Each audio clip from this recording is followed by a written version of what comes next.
Okay, so this is part one to what if Naruto had the hide lockers?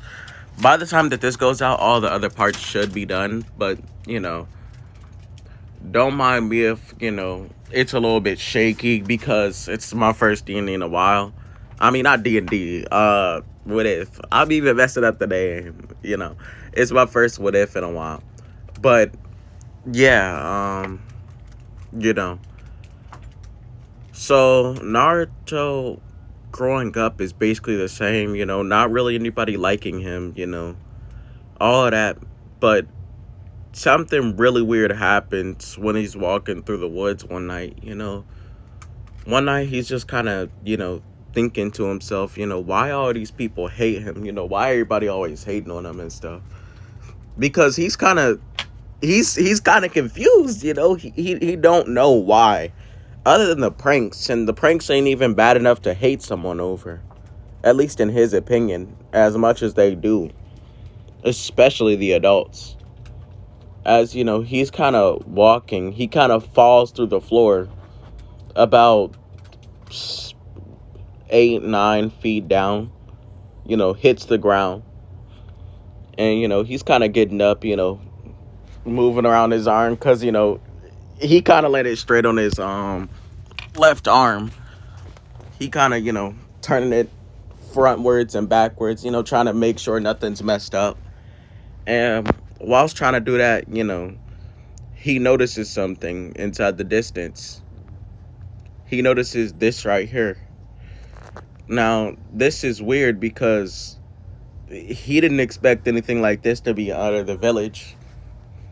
So, he kind of looks at it and he opens it, and it looks like it's just a wolf's pelt. He's never seen a wolf's pelt be held before. He's seen a bear's pelt, like maybe like deer hide, bear hide, all that. He's never seen a wolf hide.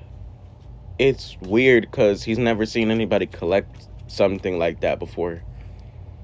And thinking back on it, Cable would probably be mad at this. I ain't even gonna cap.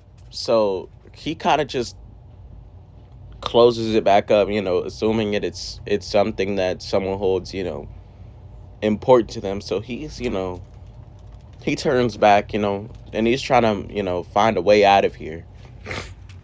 Because he ain't really worried about something held underground. That's none of his business. He's worried about getting back up and, making sure he good. So, whilst he's climbing up the side of the thing, he falls back off. And it sounds like a cluttering sound from the box. So then he turns back, right? And as he turns back, he sees the box clutter one more time. So then he begins to walk up to it. Sorry for the, dying phone alert. So as he begins to walk up to it, it begins to, clatter around more and more and more and more. And then it begins to stop. Completely silent. So, now he's confused, He's slowly walking up to it because, he don't know what's going on. Then he sees the lid flip off of the box. As he looks inside, and he's tackled by something. Something begins to spread all over his body. Kind of like it's squeezing him. Kind of like it's trying to force itself inside of his skin. Like it's trying to bond with him. Like some type of parasite. So, he begins to struggle and stuff. As it begins to cover his face, he screams out inside of what's a confusion between pain and stress. He then wakes up inside the mud. It's raining at this point. But there is one thing that he's able to notice, even though it is raining: a paw print where his hand is. He looks over to the left and he sees a completely slaughtered deer. Its head looks like it was ripped off of its body. Its legs look brutally maimed. And its stomach is opened. And then the stomach leads all the way up to the chest and the heart's missing. So he then gets up as, he begins to gag on some, as he reaches in the back of his mouth and pulls out a thick strand of skin. So then he drops it inside a shock and, falls to the ground and starts throwing up because now, it's starting to hit him. He just ate a raw deer in his sleep or whatever happened. He's assuming that whatever that was last night was a dream, and he somehow proceeded to sleepwalk, killing a deer. It is a bit far-fetched, but again, let's remember this is beginning Naruto. Well, Naruto. So, after assuming that, he kind of, gets up and he kind of, begins to walk back to the village. Now, he walks back to the village, and as he does that, he hears a very loud ringing sound. And then his chest and his body in general just begins to hurt. He begins to twist his neck. And as he does that, black veins begin to sprawl up his neck. And then they retract. So now he's confused on why his body's reacting like this because, well, he's never seen anything like it before. So he's like, okay, that's kind of weird. So he proceeds to walk home and, sleep the rest of the day that he can out and, wake up for school early, take a shower, brush his teeth, get inside of his green jumpsuit with the Uzumaki crest on it. As, he begins to walk to school. Same old, people calling him a monster, people hating, him doing schoolwork that he barely understands, him practicing his shadow clone or his clone jutsu, not shadow clone, but clone jutsu, because there is a difference. And, still horribly failing. And, kind of just waiting on the swing. Now, he goes back home. He does this for a couple of days. Nothing really changes. But then the end of the ninja school year approaches. He ends up doing the shadow clone and ends up failing. And, everybody else ends up passing. So he's kind of bummed out because, well, he just failed becoming a ninja, which means he's gonna have to either wait or he's not gonna be able to become a ninja. So Mizuki comes up to him and he's like, "Hey Naruto, I heard of a secret way to pass." So Naruto being Naruto, he's like, "Really? What is it, Mizuki Sensei?"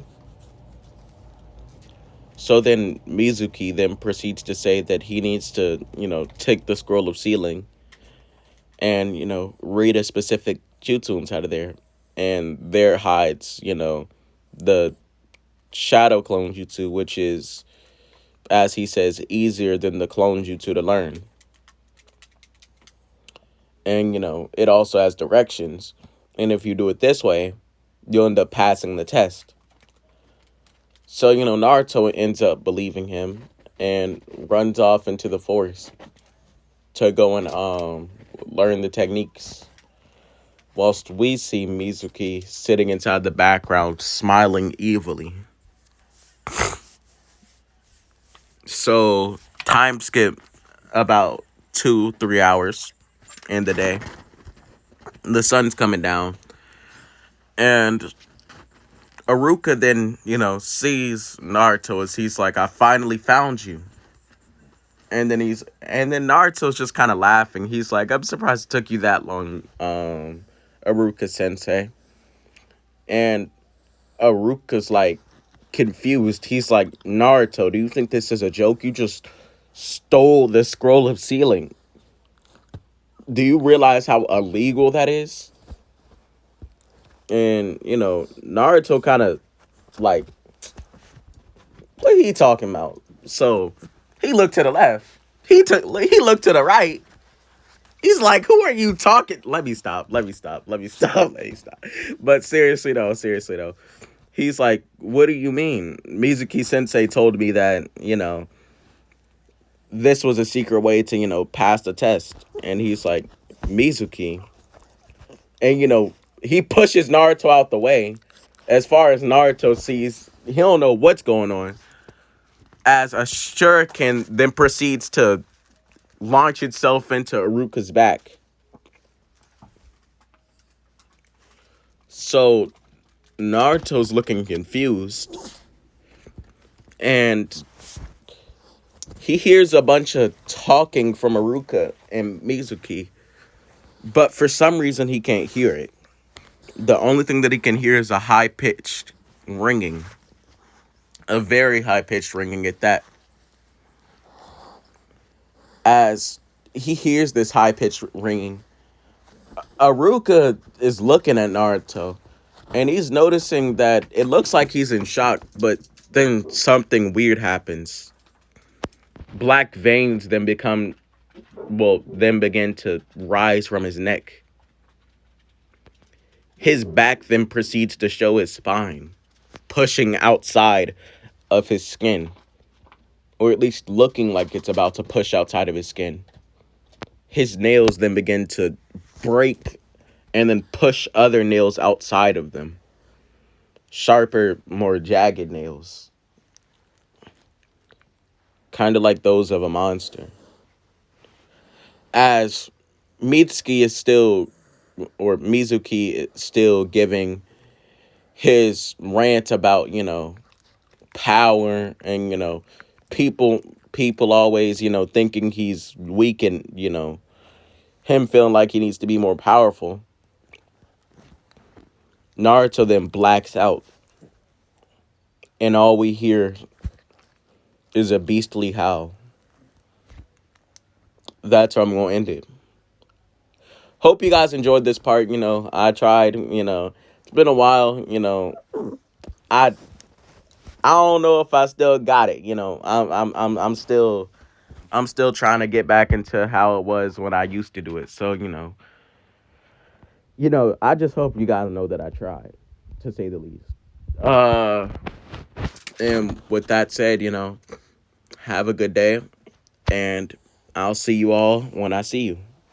Goodbye. Wanna ask his bitch ass that, but that nigga dead for real. Been a nigga block the windows down, but I like jumping out. You clap first, I'm still coming, bitch, we just gon' spark it out. Run the opposition down and knock his fucking tonsils out. Lil' bro smooth his ass, that nigga dead, that's what that chopper about. We ain't ducking shit, bitch, what it is, let's bring them choppers out. Pull up to his crib, that's where he live, oh yeah, we popping out. Ain't no questions asked, bitch, I'm a blast, they know I'm rocking out. When this chopper flash, boy, that's your ass, ain't shit to talk about.